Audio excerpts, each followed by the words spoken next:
খুলনায় জাতীয় নাগরিক পার্টির শ্রমিক সংগঠনের খুলনা বিভাগীয় আহ্বায়ক মোতালেব শিকদারকে গুলির ঘটনায় এক নারীকে আটক করেছে পুলিশ। 22 ডিসেম্বর রাতে নগরীর সদর থানা এলাকা থেকে তাকে আটক করে খুলনা মহানগর পুলিশের গোয়েন্দা বিভাগ। তথ্যটি নিশ্চিত করেছেন মহানগর ডিবির ভারপ্রাপ্ত কর্মকর্তা তৈমুর ইসলাম। আটক নারীর নাম মোসাম্মদ তনিমা তন্নি। তার পরিচয় সম্পর্কে এখনও কিছু জানায়নি পুলিশ। তবে স্থানীয় একাধিক সূত্র জানিয়েছে তিনি যুবশক্তির খুলনা জেলা শাখার যুগ্ম সদস্য সচিব। এর আগে 22 ডিসেম্বর দুপুর 12:15টার দিকে খুলনার সোনাডাঙ্গা এলাকার তনিমার ভাড়া বাসা থেকে মোতালেব শিকদার গুলিবিদ্ধ হন।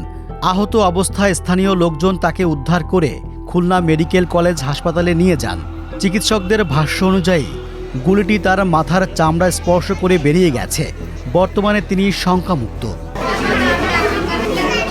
পুলিশ প্রাথমিকভাবে এই ঘটনাকে বাসার ভেতরের অন্তঃকন্দল হিসেবে দেখছে। শুরুতে মোতালেব শিকদার পুলিশকে জানিয়েছিলেন মোটরসাইকেলে করে আসা দুর্বৃত্তরা তাকে রাস্তায় গুলি করে পালিয়ে গেছে। তবে পরে তদন্তে পুলিশ নিশ্চিত হয় ঘটনাটি বাসার ভেতরেই ঘটেছে।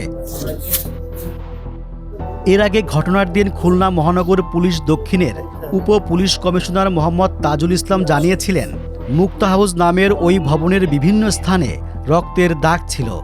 ঘরে ঢুকে দেখা যায় সেখানে মাদকের ছড়াছড়ি, বিদেশি মদের বোতল, ইয়াবা সেবনের সরঞ্জাম এবং একটি গুলির খোসাও উদ্ধার করা হয়েছে।